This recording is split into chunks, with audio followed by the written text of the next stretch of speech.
Hello नमस्कार दोस्तों। आप सभी का स्वागत है आपके अपने YouTube channel GK by Amit में। आज हम दिल्ली पुलिस कांस्टेबल के लिए इतिहास के हिस्ट्री के मोस्ट इंपोर्टेंट क्वेश्चन करेंगे। और आप सभी को पता है कि दिल्ली पुलिस में 4 से 5 क्वेश्चन हिस्ट्री के पूछे जा रहे हैं, तो आप सभी इस वीडियो देखकर 4 से 5 नंबर अपने पक्के करें। तो चलो अपनी क्लास की शुरुआत करते हैं। हड़प्पा सभ्यता किस युग की सभ्यता है? तो हड़प्पा सभ्यता कांस्य युग की सभ्यता। कौन सी? कांस्य युग की सभ्यता है। हड़प्पा सभ्यता की खोज किस वर्ष की गई? तो हड़प्पा सभ्यता की खोज 1921 में किसने की थी? दयाराम साहनी ने। किसने? दयाराम साहनी ने की थी।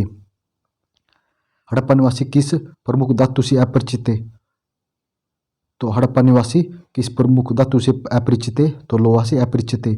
सिंधु सभ्यता में विशाल स्नानघर कहाँ पाया गया? तो विशाल स्नानघर कहाँ पे पाया गया है? मोहनजोदड़ो में पाया गया। भारत में खोजा गया सबसे पुराना शहर कौन सा है? तो कौन सा सबसे पुराना शहर है? ये हड़प्पा है।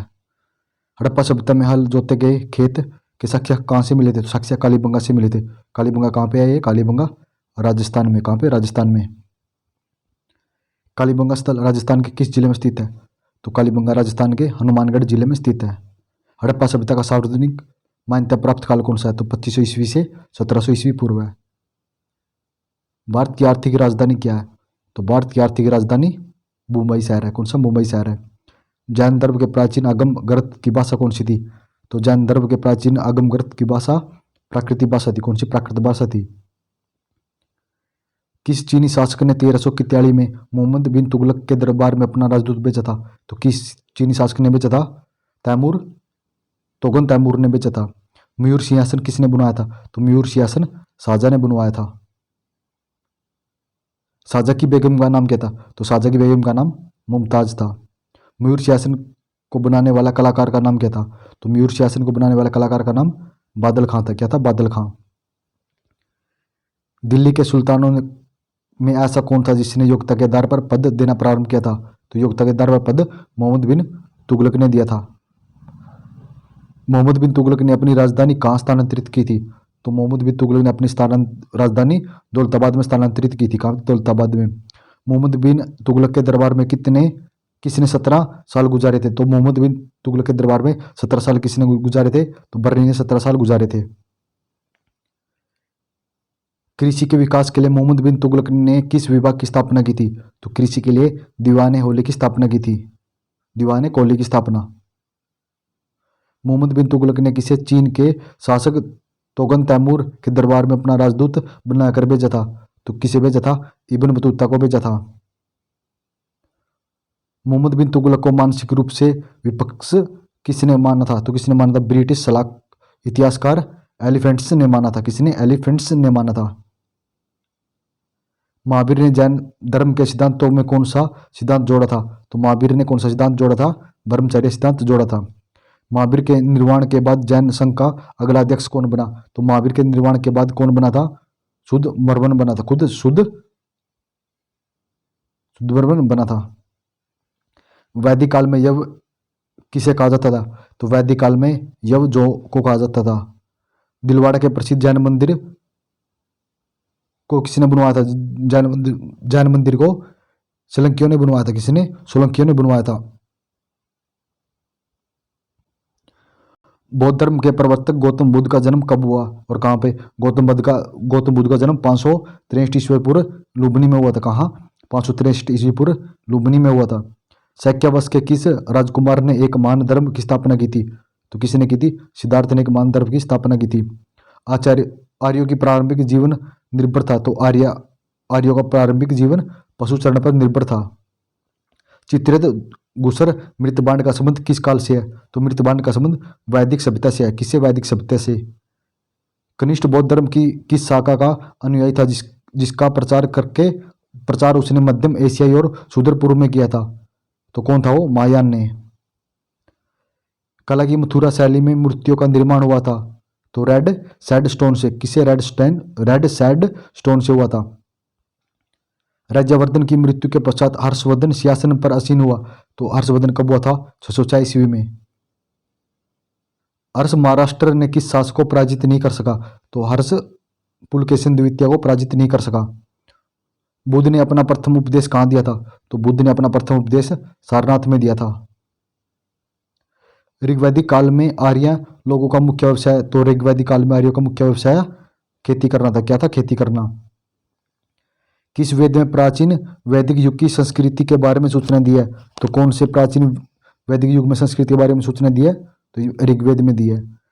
ऋषभदेव का उल्लेख किस में मिलता है?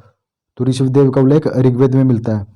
विष्णु का सर्वप्रथम उल्लेख हुआ, तो विष्णु का भी सर्वप्रथम उल्लेख ऋग्वेद में हुआ था। ऋग्वेद में वर्णित सभ्यता है तो कौन सी है? सैनिक कुलीन तंत्र है। कौन सी? सैनिक कुलीन तंत्र। किसके शासन में 1398 ईस्वी में तैमूर ने दिल्ली पर आक्रमण किया था? तो नसारुद्दीन मोहम्मद तुगलक के शासन में। निजामुद्दीन औलिया किस तुगलक से समकालीन थे? तो निजामुद्दीन औलिया गयासुद्दीन तुगलक से समकालीन थे। सारनाथ स्तंभ का निर्माण किसने करवाया था? तो सारनाथ स्तंभ का निर्माण अशोक ने करवाया था। अशोक के सारनाथ स्तंभ के निचले भाग पर कौन सा जानवर निरूपित है? तो निचले भाग पर हाथी, घोड़ा, सांड और सिंह मिलते हैं। किसने सैनगुणता, उदारता और करुणता के त्रिविध आधार पर राजवंश की स्थापना की थी? तो किसने की थी? अशोक ने की थी। अशोक ने कहा चोल, पांड्या, केरल पुत्र और सती पुत्रों को अपनी पड़ोसी शक्तियों के रूप में उल्लेखित किया? तो शिलालेख द्वितीय में उल्लेखित किया। अशोक के अभिलेख में उसके किस एकमात्र पुत्र की चर्चा की गई? तो तीवर की चर्चा की गई थी। दिल्ली सल्तनत में सबसे लंबी अवधि तक किस वंश का शासन रहा? तो दिल्ली सल्तनत में सबसे ज्यादा तुगलक वंश का शासक रहा था। अशोक के शिलालेख में उसने किस एकमात्र पुत्र की चर्चा की थी? तो अशोक ने किसने चर्चा की थी? तीवर की चर्चा की थी। हिंदुस्तान की राजधानी दिल्ली से दौलताबाद किस शासक ने स्थानांतरित की थी? तो इसे मोहम्मद बिन तुगलक ने स्थानांतरित किया था। अशोक ने अपने किस शिलालेख में स्वयं का उल्लेख किया? तो अशोक ने मास्की अभिलेख में स्वयं का उल्लेख किया। अशोक ने ब्रह्मी अभिलेखों का सर्वप्रथम किसने पढ़ा था? अशोक के ब्रह्मी अभिलेखों को सर्वप्रथम जेम्स प्रिंस ने पढ़ा था। श्रीनगर की स्थापना किस शासक ने की थी? तो श्रीनगर की स्थापना अशोक ने की थी। किसने? अशोक ने। ये भी मोस्ट इंपोर्टेंट क्वेश्चन है भाई। श्रीनगर की स्थापना अशोक ने की थी। मध्यकालीन भारत का प्रथम शासक कौन था जिसने सती प्रथा पर निषेध लगाया? तो सती प्रथा पर निषेध मोहम्मद बिन तुगलक ने लगाया था। किस सुल्तान ने सर्वप्रथम उत्तर भारत में सिंचाई हेतु नहरों का जाल फैलाया था? नहरों का जाल किसने फैलाया था? फिरोज शाह तुगलक ने। मराठा शक्ति का उदय कब हुआ? तो मराठा शक्ति का उदय 17वीं शताब्दी में उत्तरार्ध में हुआ था। तो 17वीं शताब्दी में मराठा शक्ति का उदय हुआ था। किसके नेतृत्व में 17वीं शताब्दी में उत्तरार्ध में मराठा शक्ति का जन्म हुआ? तो मराठा शक्ति का जन्म 17वीं शताब्दी में शिवाजी के नेतृत्व में हुआ था। बाबर का जन्म कब और कहाँ हुआ?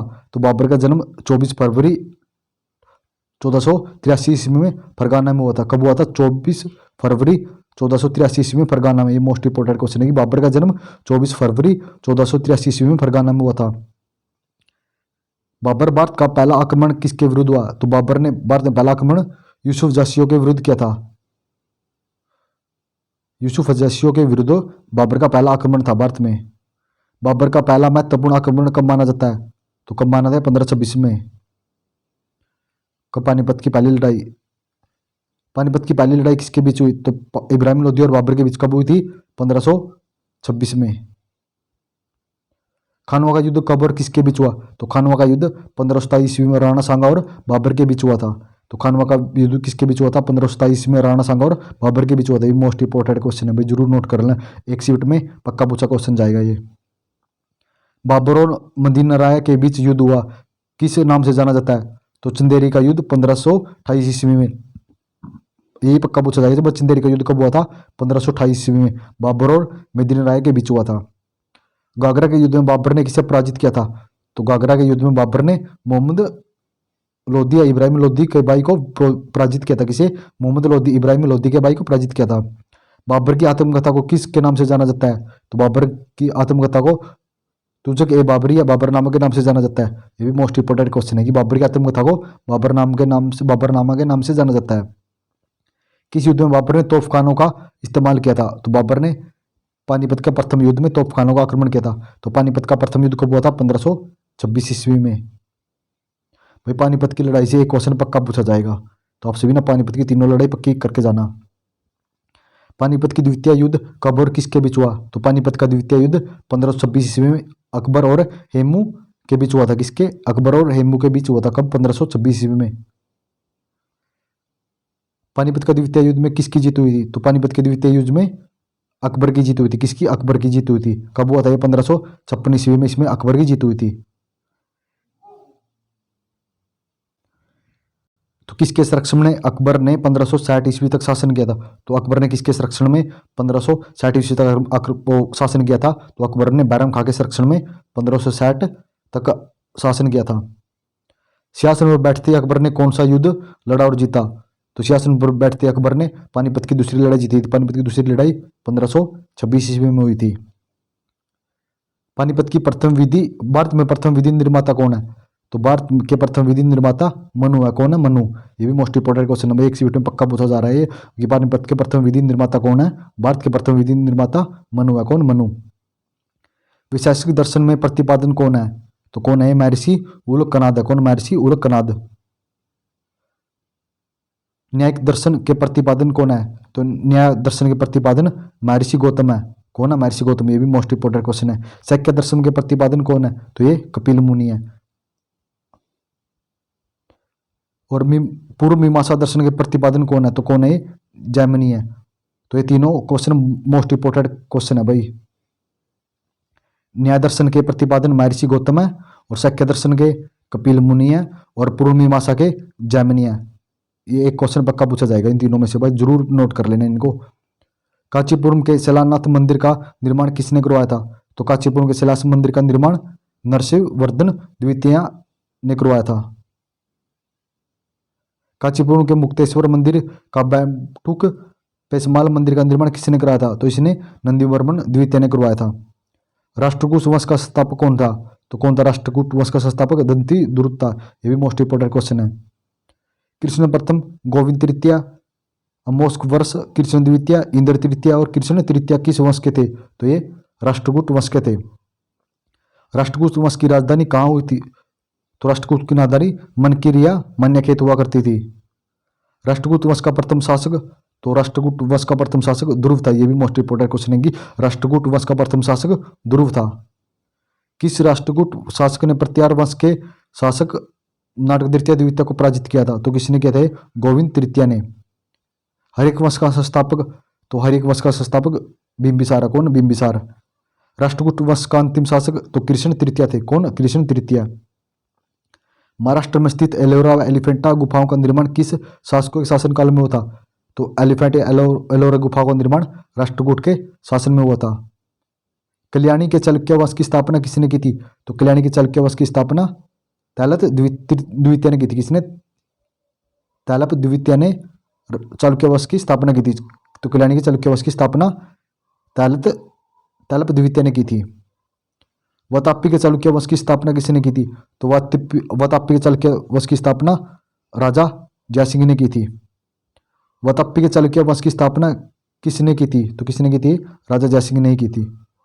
पुलकेशिन प्रथम, पुलकेशिन द्वितीय, विजयादित्य और कीर्तिवर्धन किस वंश के राजा थे? तो ये चालुक्य वंश या वातापी वंश के राजा थे। बैगी ने चालुक्य वंश के स्थापना कौन थे? तो बैगी के चालुक्य वंश के स्थापना तो ये विष्णुवर्धन थे। कौन? विष्णुवर्धन। चोल वंश का संस्थापक कौन है? तो ये कौन है? चिलिया अल्या। कौन है? विचल्या। चोल वंश का संस्थापक कौन है? विचल्या। चोल वंश की राजधानी कहाँ हुआ करती थी? तो चोल वंश की राजधानी तंजावुर हुआ करती थी। ये मोस्ट इंपोर्टेंट क्वेश्चन है कि चोल वंश की राजधानी कहाँ हुआ करती थी? तंजावुर हुआ करती थी। प्रातक प्रथम, राजा राजा प्रथम, राजेंद्र प्रथम और कुलतुर्ग किस वंश के राजा थे? तो ये चोल वंश के राजा थे। तंजौर का राज्य किस मंदिर का निर्माण किसने करवाया था? तो तंजौर के राज्य सर्वेश्वर मंदिर का निर्माण राजा राज प्रथम ने करवाया था। चोल काल में किसी विद्यालय के रखरखाव की भूमि को क्या कहा जाता? चोल काल में किसी विद्यालय के रखरखाव की भूमि को सलाभोग कहा जाता था। क्या? सलाभोग। चोल वंश का अंतिम राजा कौन था? तो चोल वंश का अंतिम राजा राजेंद्र तृतीय थे। ये मोस्ट इंपोर्टेंट क्वेश्चन। चोल वंश का अंतिम राजा राजेंद्र तृतीय थे। चोल काल में सोने के सिक्के ये क्या कहलाते थे? तो चोल काल में सोने के सिक्के तो ये कलजू कहलाते थे। क्या? कलजू कहलाते थे। तो चोल वंश में सोने के सिक्के कलजू कहलाते थे। नटराज प्रतिमा किस काल की एक उत्कृष्ट कला है? तो नटराज चोल काल की है। ये पूछी जाती है नटराज प्रतिमा कौन से काल की है? ये चोल काल की है। चोल काल में विष्णु के उपासक क्या कहलाते थे?